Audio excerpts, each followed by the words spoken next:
You and Chris are going to be in here talking about God knows what.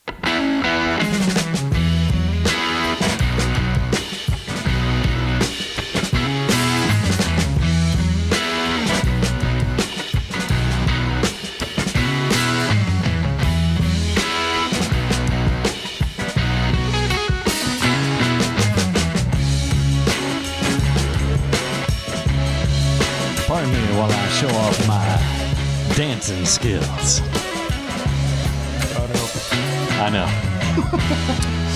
God help us. Let me pull a little something out of my repertoire. Ladies and gentlemen, I can't really dance, but that's no surprise to anybody that actually knows me. Hi, folks. My name is Butch Renfro, and this is The Retro Show. Ladies and gentlemen, The Retro Show is An homage to growing up in the 70s, 80s, like me and my co-host did. Ladies and gentlemen, sitting at the podcast table, my brother from another mother. Ladies and gentlemen, the one, the only.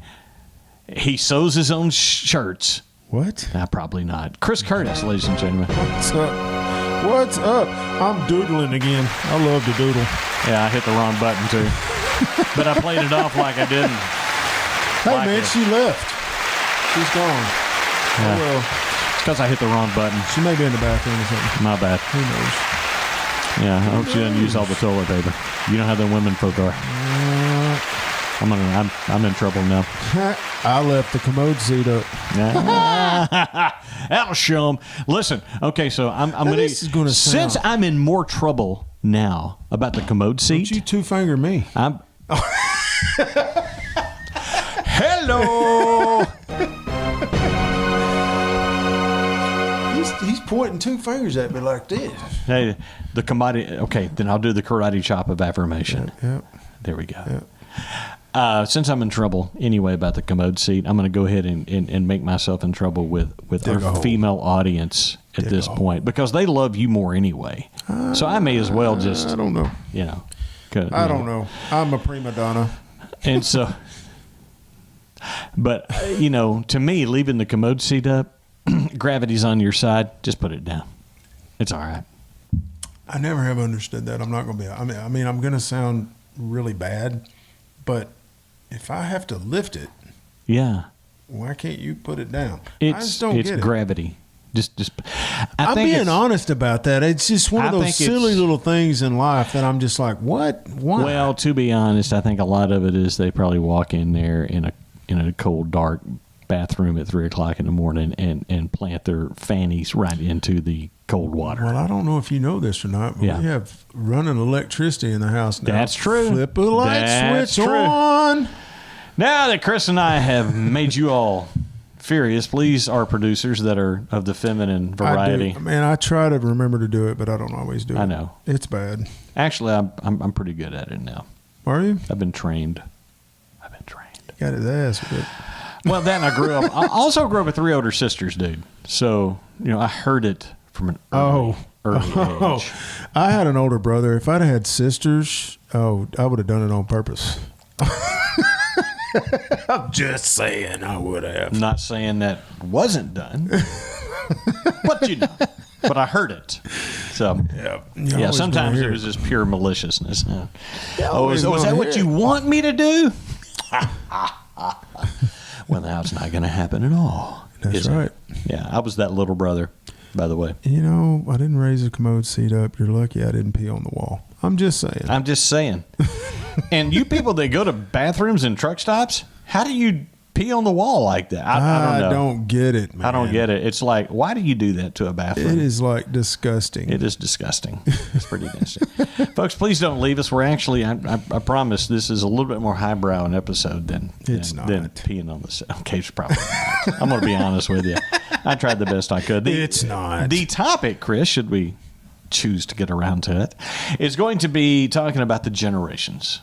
Okay, the generations leading up to what I think is the second best generation in the last 100 years, and that's Gen X. Second best? Yes. Okay, I'm with you. Second best, and you'll understand why when I get into it. Oh, I think I already know. Yep. So I think I already know. I think you already do. But yeah, we're going to be talking about the generations, folks. And then we're going to spend some time talking about Gen X and some of the attention that social media has been giving to Gen X lately and why they may not want to. I'm just saying. So, but yeah, we'll be talking about that in just a little bit. First of all, I want to tell you about where you can find all sorts of cool stuff about this podcast, and that's at retroshow.net. And the cool thing about that place is that we have links to not only all of the places where you can consume this podcast, you can also find a link to the show, to the shop, to the Retro Show shop. I knew eventually I'd get it out there. I'm just letting you go. I know you are. I will just wind him up and let him go. Actually, I quit listening and I wasn't paying attention. Where you can get swag. I love my cup, dude. Where you can swag like this. It has this right here and on the back. You know, I may be old, but I got to see all of the good bands. Cool bands. All the cool bands. Well, they were good, too. They were good. They were good. It was a good time. Fun times. Good times. Also, hot mic here. Hot mic. Hot mic.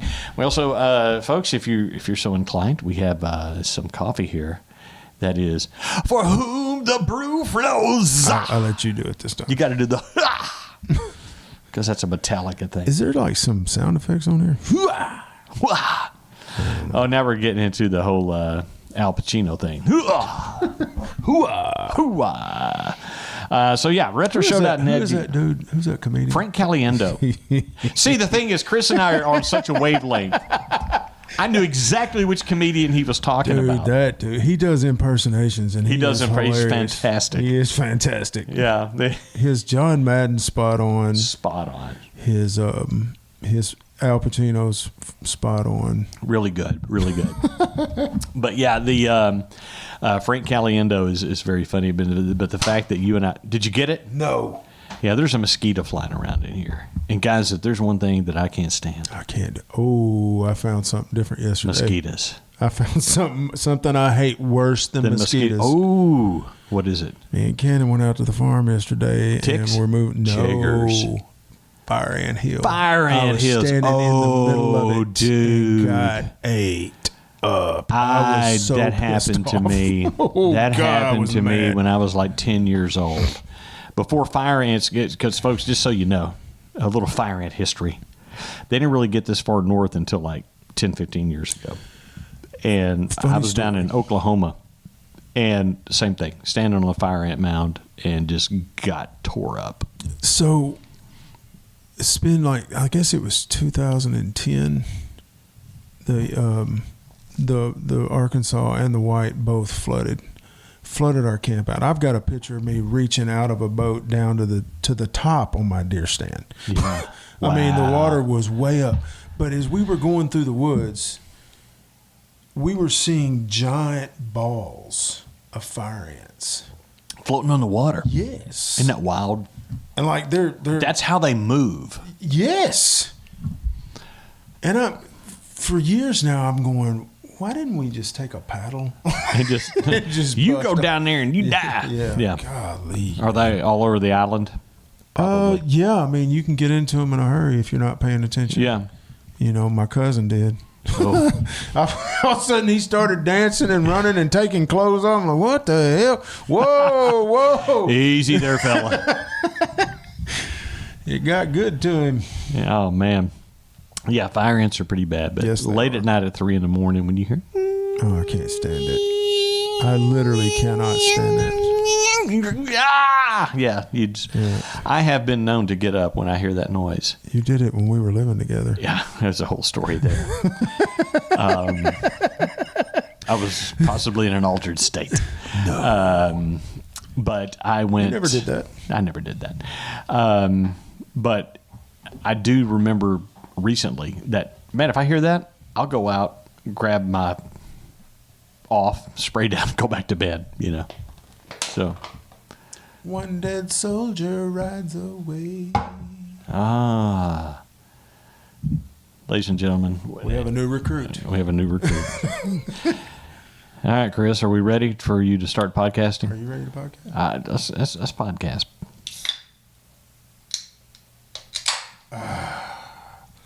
Yeah, I just slung stuff everywhere.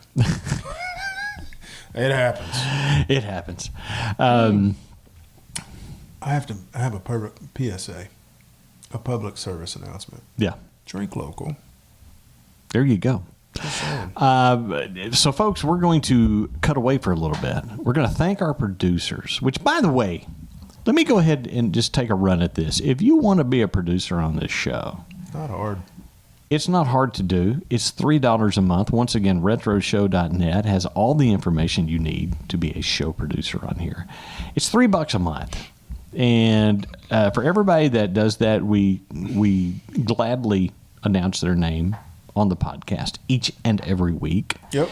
And we sincerely thank every one of our producers for being a part of this. You help to keep the lights on, to pay for some of the equipment that we've gotten recently. Right. And so thank you. That Thank helps you us a lot. sincerely. Thank y'all. And So- we enjoy doing this. I mean, Yeah. sometimes it's a struggle to get together to do this, but we love it. Yeah, it's fun. And I'm going to tell you right now, I am a prima donna. I don't do hardly anything but show up and talk. Butch is the man. He does all the editing. He does all the show notes. Otherwise, this would just be a lot of willy vanilly. I'm not a Willy Vanilli. If there is any focus, and sometimes the focus is tenuous at best because it's us. That's right. But if there is any, then it's because I spend. You may think that I spend 2 or 3 hours on this. No, it's like 20 minutes during lunch break. Yeah. On the day of the show that we're recording. And that I put these together. I do text you or call you with You do. show ideas, and That's true. We need to do this, or what do you think? Or I run it by you. I'm working for the man still. I have Yeah. to run it by Butch. Butch's like, no, we're not doing the midget episode. It's not happening. Oh man, Ralphie May had the best thing about I talking love about that dude. midgets. I hate And that he's gone. I hate that he's love gone. dude. But when he said they don't want to be called midget. Well, he's not descriptive of little people. I don't know if you're a dwarf or if you have. To me, if you're not in possession of a battle axe, you're not a dwarf. I'm like, he was absolutely hilarious. And nobody was immune to Ralphie May. No, it didn't matter who he it was an equal opportunity annoyer. Is He what was, I call man. him. He was hilarious too. That whole thing he did at the end of his episode, or his first special, Yeah. just correct. When he starts talking about all the different, like the black folks, the Mexicans, and he's like, the fat people, we're the only group you can join that's discriminated against. Yeah. Now, you remember that? He Yeah. just goes off on this rant, doing all these bad stereotypes of all Yeah. these different races, and it was hysterical. It's hysterical, and he could get by with it. Yeah. And it's just wild. But anyway, He folks, picked yeah, himself Ralphie up. May, if you ever want to go check out a funny comedian, gone too soon, but Ralphie May was absolutely a genius on stage with comedy. Well, folks, we're going to be right back here as soon as we thank our producers. Chris is laughing again. It's a war for oil. We should protest. Yeah, it'll be great. We'll take my dad's expedition. Oh, Ralphie May, gone too soon. Yep. Folks, we're going to be right back on the Retro Show as soon as we thank our producers. Well, Chris, we got a brand new producer. I love it. I do. I love it. Love it. It's Kate S. Kate S. Yes. She Katis. now joins the Katis. Katis. I like S. it. Katis. And she it's Kate S. And she is now a proud producer of the well, I don't know how proud she is, but she is nice She enough to gotta give be us proud, money. man. Yeah. She probably got a Team Chris shirt. You would know. You would think. You would think. Also on the list, of course, LNC Corporation. you don't cross the LNC You Corporation. never cross You don't even LNC. think about it. That's right. Roger McDougal. Melinda Hignite. Yeah. Hey, Melinda. Thank you. Yep. Dusty Breeze. Old Dusty Breeze. Old Dusty Breeze. Kevin Goff. Thank you, Kevin. Hey, Kevin, appreciate it, brother. Norton. And then we got Chris B. Nancy Schwartz. Nancy Swartz. Big Josh Ramsey. Joshua Ramsey off the trail. Comes in riding in off the trail and wants rye whiskey right He now. wants a little bit of that coffee we make. I know, some of that coffee. Fran Adams, Fran, EM, EM, thank you very much. And Bradford the Behemoth Mason. And the one number one in our hearts. the very first producer, Tanya Heim. Tanya Holland, and you're number one, Tanya. Thank you so much to all of our fantastic supporters. You can also support the podcast by heading to retroshow.net to find out more. Thank you That very means much. you, Moose. Moose! Ladies and gentlemen, back on the Retro Show. The topic for today, the generations. Now, you've heard about the generations that are out there. Sure, you've heard of millennials, you've heard of Gen X, you've heard of baby boomers, and we're going to talk about those and kind of give you some context of when these folks were born. And then we're going to spend a little bit of time about talking about what I call the second greatest generation of the last 100 years, and that's Gen X. And the reason they are second in my book, Chris, is because of the first one that we're going to be talking about, and that's the folks born between 1901 and 1927, and that's the greatest generation, also known as the GI generation. Because these are the people that basically they lived through the Great Depression, then they went out and they won World War II. Yep. Okay? That's why, to me, they are the greatest generation. Any other generation pales in comparison against these folks. They went out and literally saved the world for democracy and then came home and built a stellar economy and basically started modern America. You know, when you say my grandma, who I was really close with, my mom's mom, lived all of her life in Southeast Arkansas. Yeah. And Wells Bayou, from between Dumas and Monticello, out in the middle of the country. My grandfather was a farmer. I was really close with her, and she got to telling me stories. One time I went down there and we were driving around. She was showing me all of the old places. That was just, we talked a lot. Right. And the interesting thing to me, if y'all are listening someplace else, there's a town here, a very historic town called Hot Springs. And Hot Springs, there are actual hot springs that come out of the ground at like 145 degrees water. Right.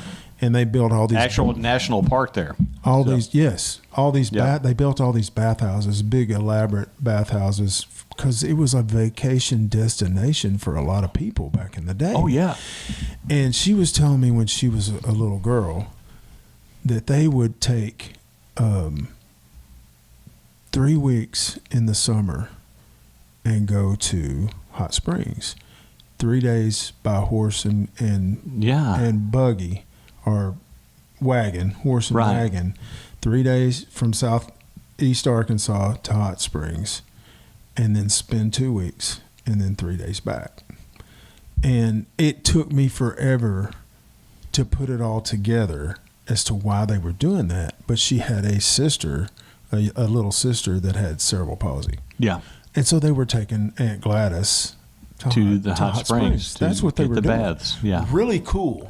That old story is just really cool to me. Yeah. She was talking about the Great Depression, and I said, Mom, how did y'all get by with that? And she said, well, we actually didn't do too bad because we had the store, but a lot of people were in a bad way.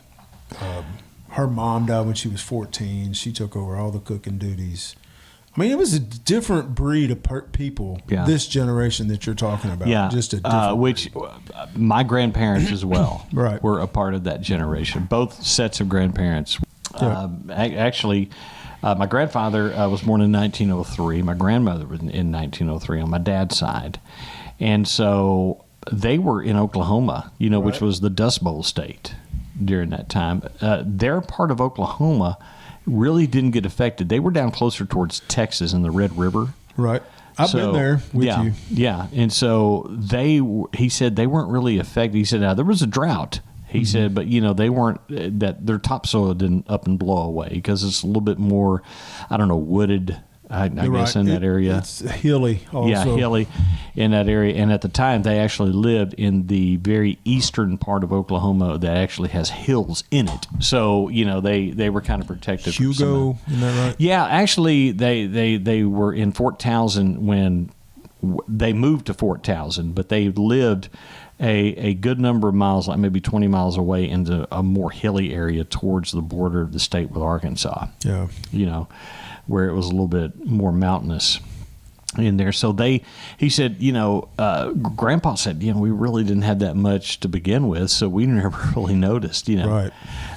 He did work for the WPA like a lot of men did at that time, Bring back the WPA. Yeah. Go So ahead. yeah. So he worked for the WPA, and that was they made a living, and that generation, the greatest generation. I mean, they put hard work ahead of everything else. Yep. Say what you want about whatever else was going on at the time. These people knew how to work. Yep. And they would do it, and they would work hard. And it was like they knew how to do things that we don't know how to do anymore, to be honest with you. Right. Even you and I, who had opportunities to learn how to do a few of these things, we don't know how to do the stuff they did. My grandpa Renfro could do, blacksmithing. He did some of that. He did carpentry, and he farmed. He did whatever he had to do, Right. Which is And- what you do. which is what you do. And, especially the fact that, that a lot of people whose grandparents, maybe they lived in a more urban area and stuff, but mine didn't. No, mine didn't either. Both sets of my grandparents were dirt poor, Yeah. especially on my mom's side. They were sharecroppers, so, I mean, you're talking about real poverty that these folks came from, and they knew how to survive. They knew how to cook to survive. They, you know what I mean? They. Well, my grandma always had a garden. I'm sure Yeah. yours did Oh, too. absolutely. And you canned everything. We canned everything, Yeah. and that's one thing that they held on to through the years. Is we'd go down to in both sets of grandparents. We would go help them can. Right. And so, because my grandpa over here in Russellville, Arkansas, on my mom's side, he had a big garden plot. In his yard. Like, he had a tiny little house, but most of his property was for gardening Right. every year, because they never, I think, got out of that depression mindset.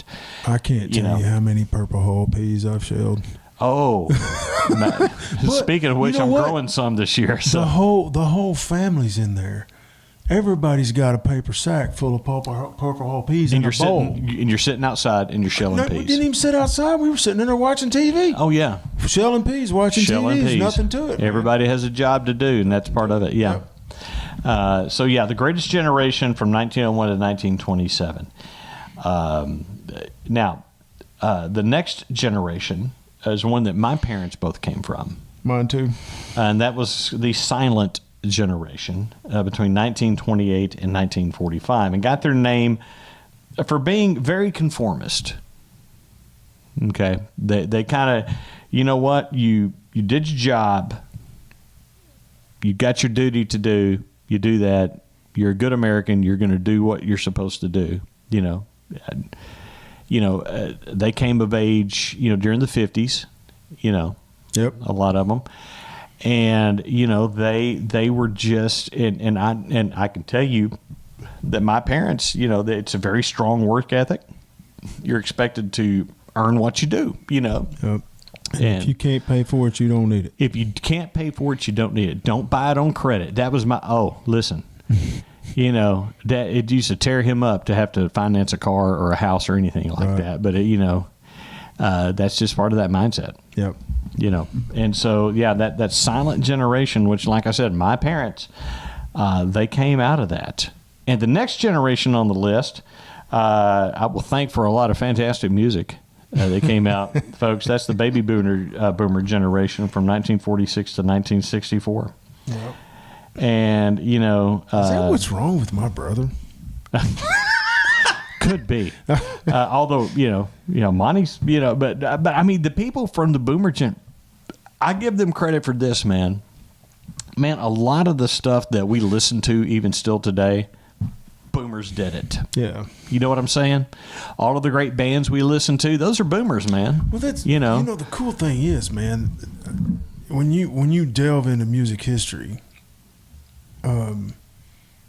music changed in the 60s, mid 60s especially. Mm-hmm. You know, you had the hippie movement and all that, and you had a lot of the free love movement and peace and no war and what have you. But you know, the best way I've heard it described was Sgt. Pepper's. Yeah. Came out, the Beatles. And it was, who was the lead singer for the Beach Boys? Don Wilson? Wilson. What was his first name? I cannot remember. There's people screaming at us right yeah. now because Sorry. he is one of them Wilson boys. He said, you know, we're sitting over here congratulating ourselves on our number one album, our number one songs, and Sgt. Pepper's comes out. And blows everybody And it was away. just like, they completely changed music from something you dance to something you just listen to. Yeah. And really cool to see the change, even in the Beatles music. Because, you know, yeah, I'm a because huge they Beatles started fan. off with Yes. kind of that Teeny I want to bopper, hold your hand and that kind of stuff. Yep. And then you see the change starts with Rubber Soul, and then the next album is Sgt. Pepper's, and it's totally That Rubber Soul Sgt. Pepper's is my favorite one too of the Beatles. really. That of those just you know, starting off that whole Yes. era of Yes. the Beatles music right there. You know, you got Abbey Road in Abbey there, Road's another great one. and yeah. then Let It Be. Yep. Those are probably my 4 top albums. I like all the Beatles stuff. I even Yeah. like their early stuff. I just like the Beatles. You know, you know, but you know the a lot of the people, you know, like I said, they were children of the greatest generation folks. You know, especially early on. Later on, they were silent generation parents that probably had a lot of these boomer kids. But you know, they didn't necessarily go along with what their parents went Right. along with, which I think was important for music, for society, and everything. You know, Yeah. you know, they were the first generation to kind of. We're not conforming. We're just not going to conform with that. And I Right. think they put out honestly some of the best movies and music of that part of the 20th century. Was when Agreed. the boomers were coming in. The next one, you know, boomers are the biggest right now. If you look at them right now, where they are the biggest consumers of traditional media, like live television. A lot of the boomers are still watching live television, as is, I think, probably the silent generation too. That's the folks that are going to get upset when their cable goes away, you know, and they have to go to streaming. They don't want that. So,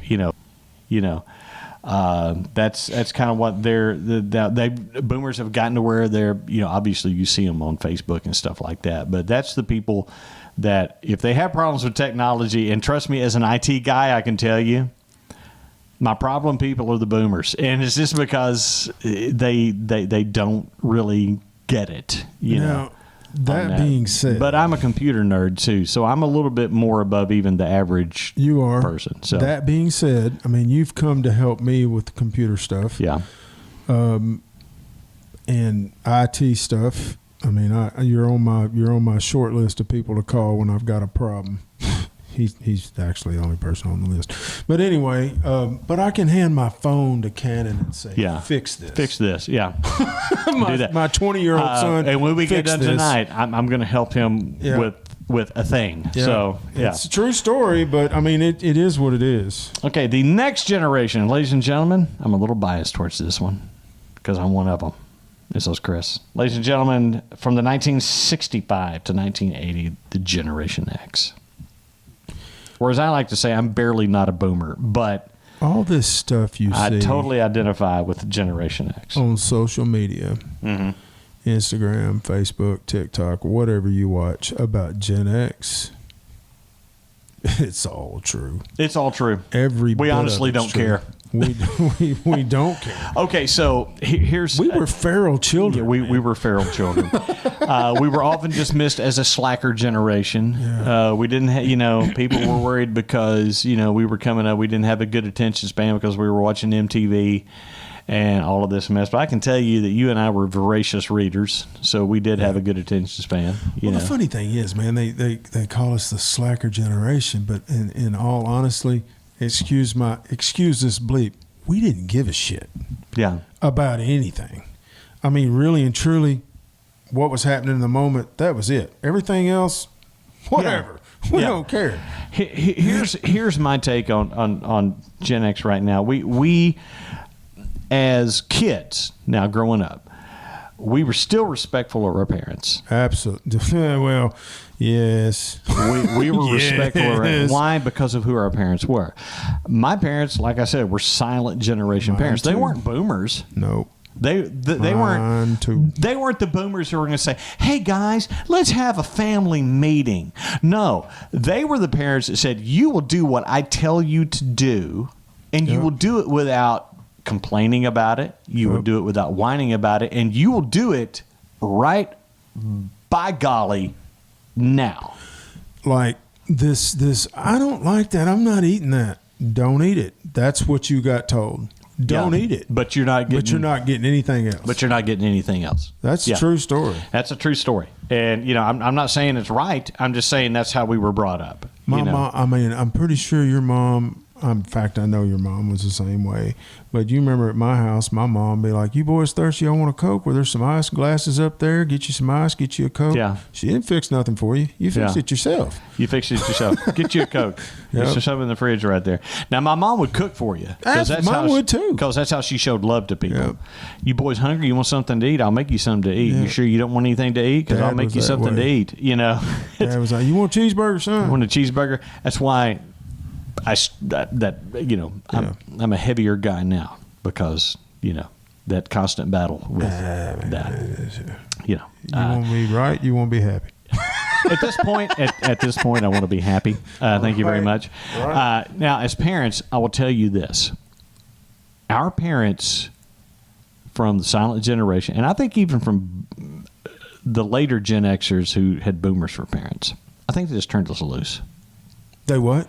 They just turned us loose. Yeah, they did. They turned us loose and they put us out in the world. And here's what a lot of people have a problem. You know as well as I know, your dad didn't know where you were 95% of the time. No. Neither did my parents. Nope. We grew up in a really cool neighborhood. All the houses were on 2-acre plots, 3 divisions of this subdivision. Yep. And we were gone, Jack. We were gone. We'd get on our bicycles. There were woods. There were bicycles. There were places to go. 3-wheelers. There were places to go. And we did that. And it was like that, I think, for our generation everywhere. We were expected to be in when the street lights You had a on. set time to be home.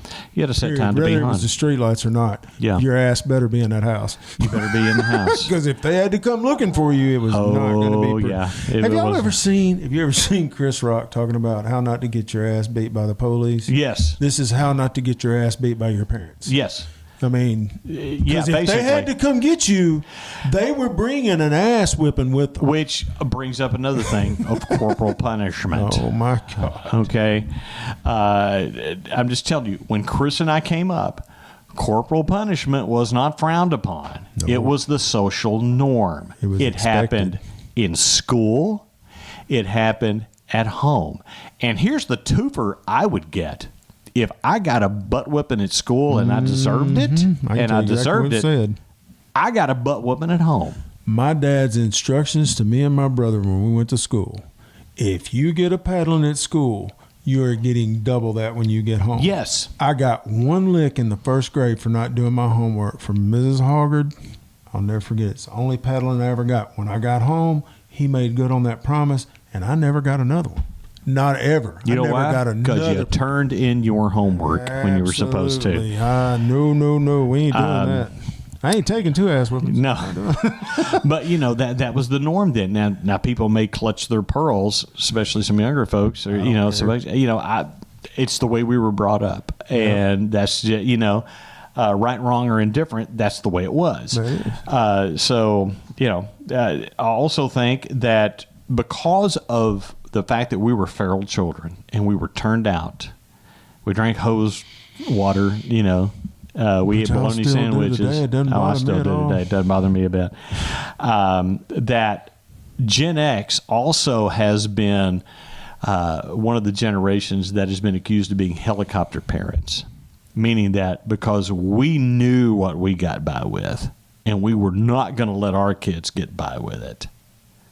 A lot of the Gen X parents, and I think that's true. Now, you had your kids at a different point in your life than Yeah, Debbie and I did. I did. My kids are a little bit younger. I think possibly that if there's any, of course, now we had extenuating circumstances. We had 2 special needs kids, Yep. so we did pay a lot of attention. But I think that there were a lot of our generation that helicoptered their kids and like wanted to know what they were doing all the time, everywhere and stuff, because their memories were good. I don't know so much that it was Gen X as much as it is that next generation.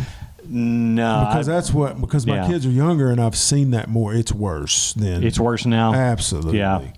Well, I Absolutely. think it's because the fact now that like the cellular phone. Well, and It's, that's one thing. Like I was sitting at a get together of some kind. I can't remember where I was, but I'm sitting next to this guy, and we both have daughters, and our daughters are over there, and they're mid-teens. Yeah. But they're over there texting on those phones, and he said, I wished I knew what they were talking about. And I just looked at him. I was like, No, you don't. I don't. No, I you don't want to know. You don't want to know. No. You really don't. You think you do. No, But no, no. you do not. Okay, now talking about a generation that sometimes gets dumped upon on there, and that's the millennials. The reason I'm not going to dump them is I have 2 of them as my kids. And I've had a lot of good kids that are millennials, and millennials were born between 81 and 96. I've had a lot of good coworkers, still do have a lot of good coworkers at this point that were born during that time. Good, solid people.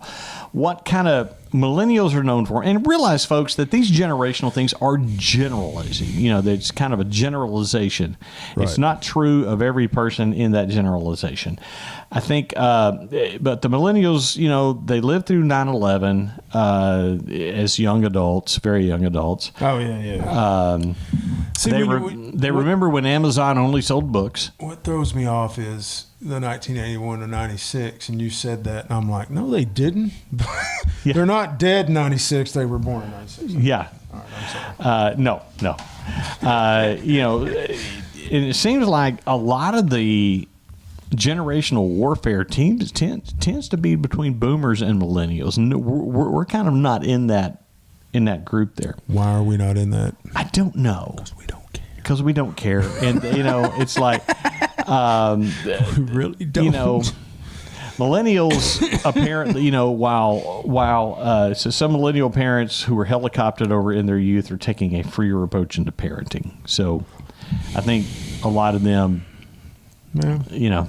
that's a lot of this information that I'm telling you right now came from Parenting Magazine, which is one of the things that I got, was one of the sources that I pulled from. I'm okay with it. Yeah. The next Gen Z, born between 97 and 2010. This is the first group of kids that has always had the internet. Yes. They've always been plugged in. They've always been online. And These are both my kids. yeah. A lot of Gen Zers are, kind of politically motivated one way or another. Not all of them, but, despite a lot of them aren't in voting age yet. But, But the funny thing is, both my kids could not wait to be able to vote. yeah. That's one thing my daughter says. My daughter will just graduate high school. She'll turn 18 in July. Mm-hmm. And she goes, I get to vote in this I presidential get to election. vote. Yep. What year did you get to vote? Is 85? Yeah. 85? Well, I mean, that was when I turned 18. was Yeah, 85. my first presidential election I got to vote in was 84. Yep. Because I turned 18 that year. Yep. And the next generation on the list, between 97 and 2010, Gen Z, which we just talked about them. Yeah, we did. So the next one on the list, Generation Alpha, and they're kids. They're kids, so we don't know how they're going to turn out. Hopefully, they'll turn out okay.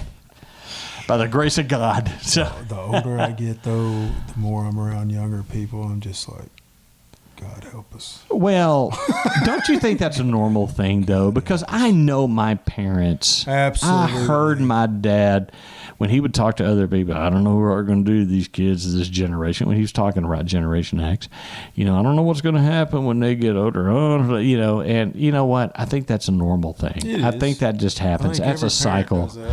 And the fact that, Chris, here's the deal. We're both grumpy old men. And I'm okay with that. He's more grumpy than I am. I am grumpy. very, very grumpy.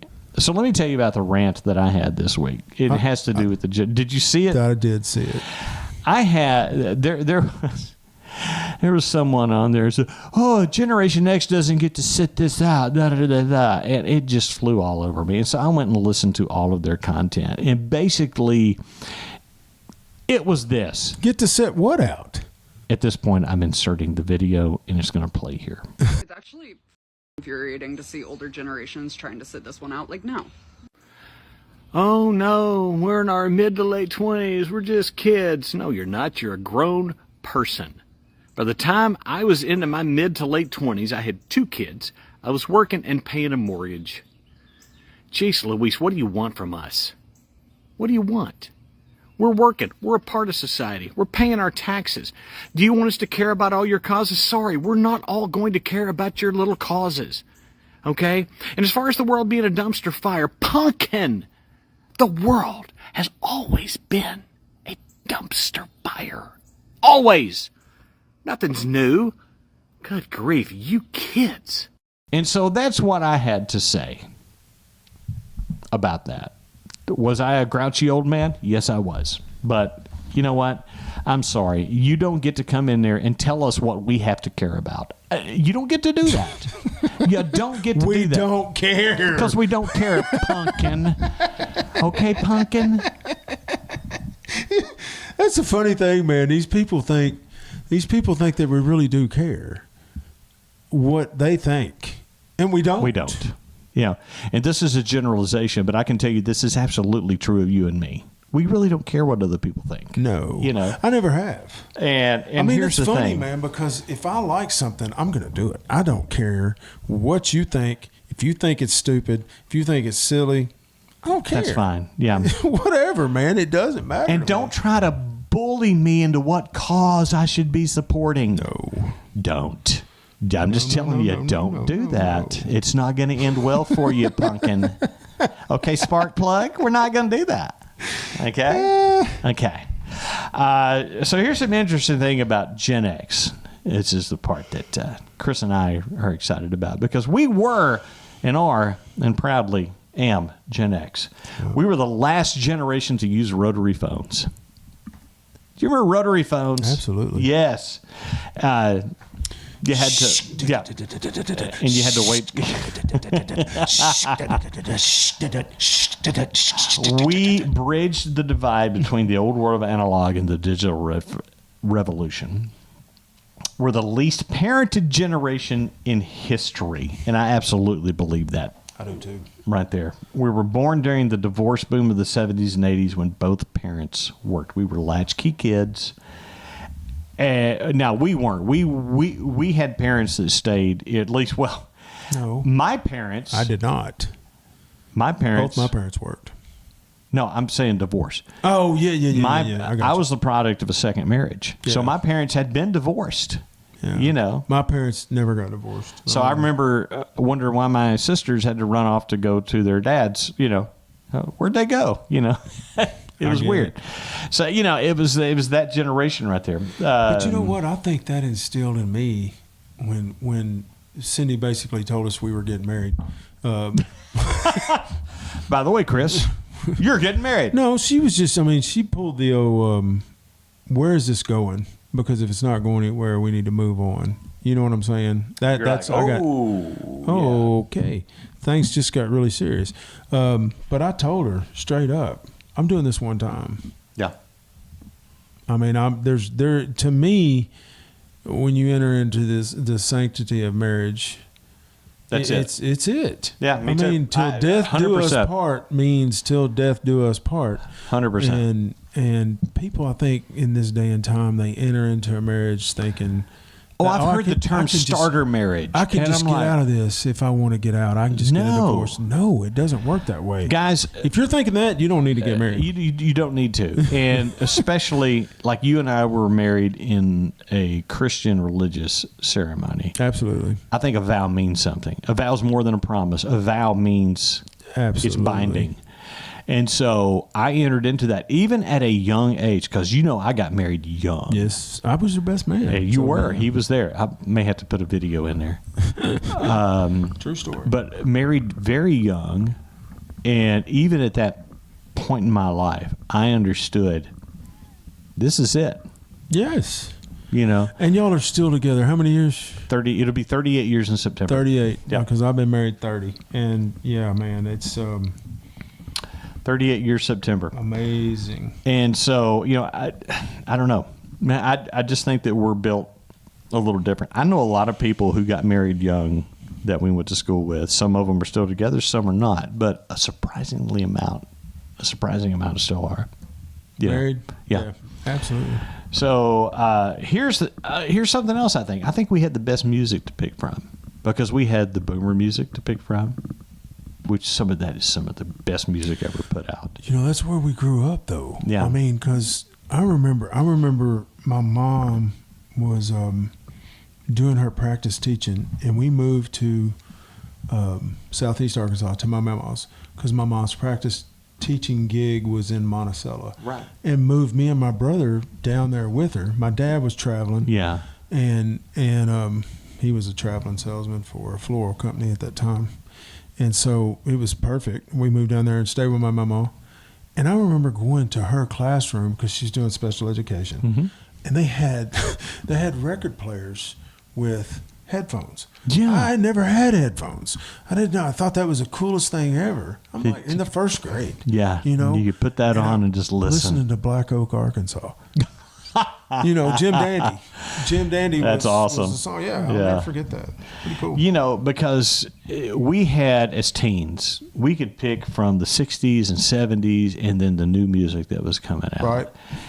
And here's the awesome part, Chris, and I don't think any generation has been able to, our music is still trending 40 years later, now coming up on 45 years later of the stuff that we put out.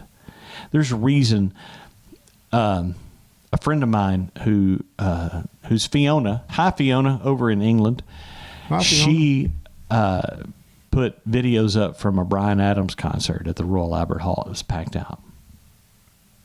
Really? Yeah, packed out. On our stuff?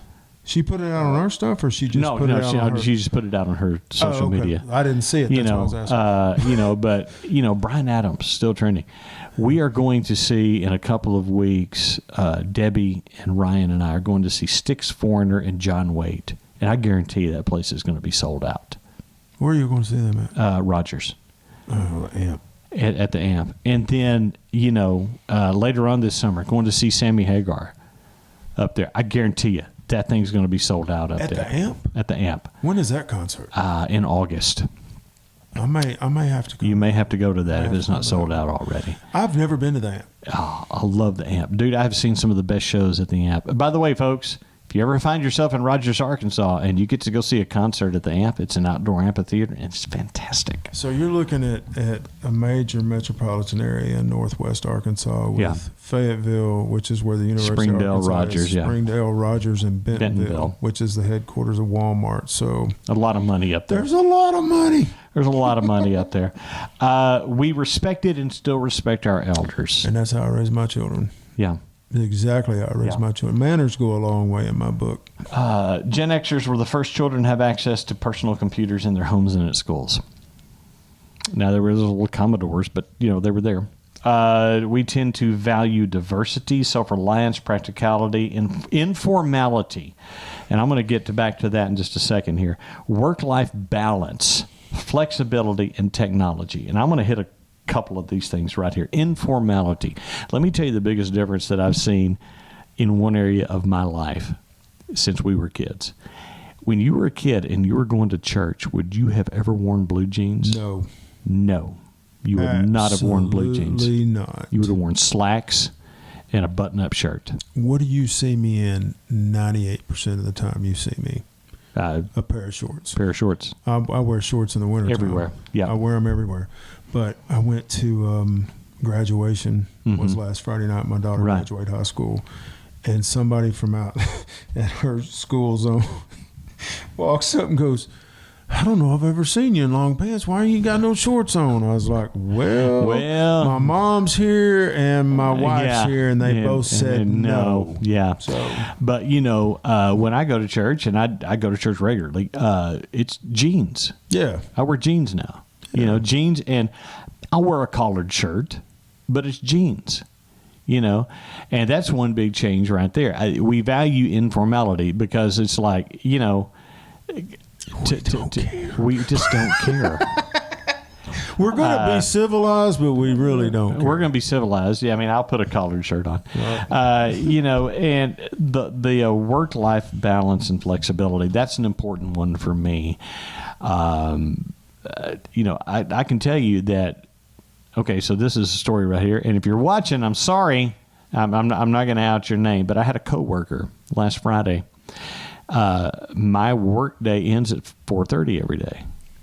Well, this is one of these people that they like, that they'll put in their extra time. And so they sent me this message, hey, can you help me out? And they sent this at like 5:10 on a Friday, and I just laughed. Because at 4:30, I'm not checking email. And I didn't find this out, by the way, till Monday morning. Right. And it's like, and so I told them, look, if it's after 4:30, especially on a Friday, I'm not going to see it. Right. My time is my time. When I'm there, you're paying me to be there. And that's my, I know a lot of the boomers, man, they went hard into like, no, man, I'm going to work however many hours a day it takes and all this. No, I'm at a point in my life now where I'm not willing to do that. I work when you pay me to be there. When I'm not there, if it's really important, you can call me. I think that's fine, But I'm not going to be checking email. Of course, I'm Gen X, so Yeah, I'm not going to be checking email, 24/7 to do that. So we have a work for our department, a work text messaging thing, and I'm literally the only man in my department. Yeah. And most of the women, they'd always ask me, what you want to go out? We're going to go. I'll go out to eat. You want to go? No, I don't, because lunch is my time. Lunch is my time. And yes. if I want to, if I want to read a book, if I want to do whatever, I'm going to do that. And I guess the best example is at the hospital.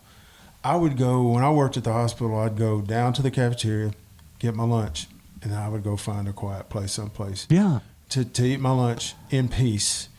And I'm walking along, and one of the girls goes, hey, Chris, why don't you ever eat lunch with us? I don't know. I just kind of value my time, And we took about 10 steps and went, hey, who's playing on Monday Night Football tonight? She was like, I don't have any idea. And I went, that's why I don't eat lunch with y'all.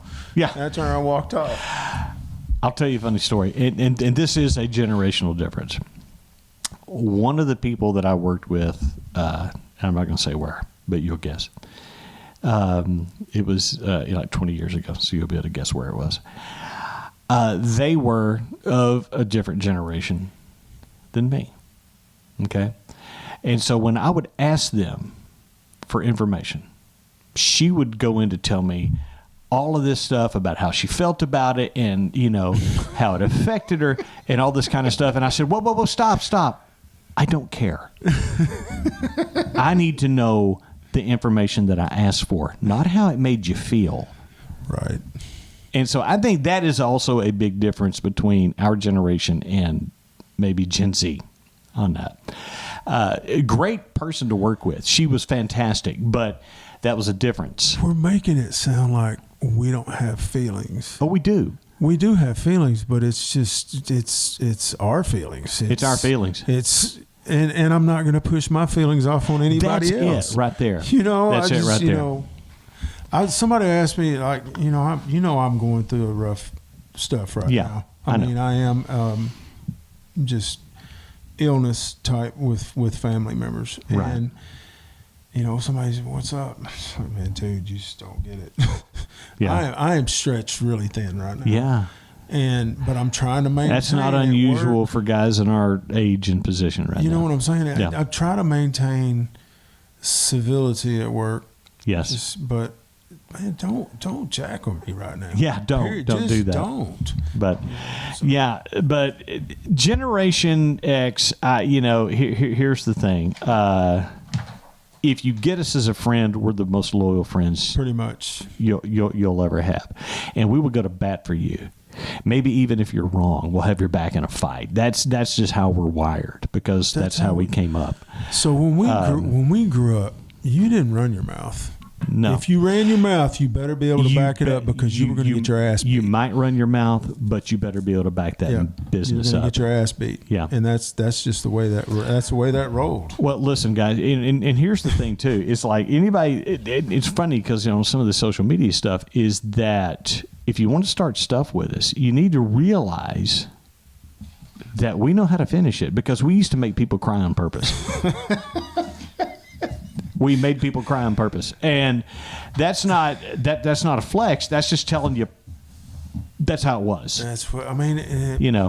And it's like I never really tried to make anybody cry on purpose. I've never gotten in did. trouble for being too honest at work before. That's the deal. People don't want honesty, and I'm going to tell you. Yeah. If you ask me, I've gotten in trouble. You better be prepared. It's not in my current job, but Right. a couple of jobs ago, Yeah. there's a lady that got really upset with me, and I wasn't being mean or anything like that. I was being honest. Yeah. And I said, no, I don't like that. Here's why. They went running off crying to somebody, a younger woman. And I was like, really? Really? Yeah. And I even asked Debbie, because, sometimes I'm like going, it was I a get that female. for all the time. And Not she's Debbie, my like, wife. she's like going, no, you didn't do anything wrong. Yeah. So because sometimes I have to run that by her to say, was it me? And it wasn't. I don't think it was anyway. So do you remember the election in 2016, and all these people were having to go have a safe space and cry? And Yeah. I'm so, what the hell, man? You know what I'm saying? Whether you like it or not, I've had elections not turn out the way I want to. Right. But you get over it and That's you move right. on and you go to work the next day. That's right. You do what you got to do. But like I said, I think social media fans a lot of that. You as think well. so? Oh, absolutely. Well, and we also grew up. These younger kids grew up with the everybody gets a trophy generation. that's true. And I'm just like, listen, man. All you're teaching them is I can be mediocre and still prevail. Yeah. No, you can't. You can't. Not You in can be life. The mediocre world is and going to eat you alive. Mediocre. Yeah. Well, some people, it's like anything, Chris. I say there's like 3 types of people in the world when it comes down to it. And this bridges any generation, anything like that. There are people that you can tell them not to do something, and they'll listen to you and go, okay, I'm not going to do that. There are people that can watch other people do that and say, well, you know what? I'm not going to do that. Then there are some people who have to touch the stove to know that it's hot. Yeah.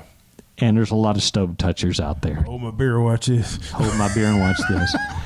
But anyway, really, folks, at the end of the day, we're just 2 old grouchy Gen Xers just telling you how it is. Pretty much. And I'm sorry. I'm not sorry. So there you go. You're sorry you're not sorry? I'm sorry. I'm not sorry. So, yeah. Anyway, folks, we are actually glad that you listen. This kind of turned into We're a serious not really show. mean people, dude. We're not. just telling you how we were raised and how it is. And yes, if you've got a life-threatening illness or something in your family, of course I'm going to care. Yeah. That's not what we're saying. You know, if you got a bullet wound, we're going to take care of you. Yeah. You know, other than that, we kind of have a walk it off mentality. Rub That some was- dirt on that. That was one of the funniest things I saw just recently. When Yeah. I was a kid, I died once, and my mom made me get up and walk Was it that off. Brian Regan? I don't know who it He's was. funny, man. It was funny. But anyway, folks, we appreciate you listening, ladies and gentlemen. Thanks for being a part of this show today. We've already gone over an hour on this episode right here, so It was we're gonna cut you guys loose. It's No. important. This is important This is information. important. This is things you need to know, ladies and gentlemen. Listen, we appreciate you listening more than you'll ever Absolutely. know. If you want to be a producer, retroshow.net is where to go. Listen, I love all of you. I like 5 or 6 of you at the most, probably. So go out and make your day, people. AMF, go.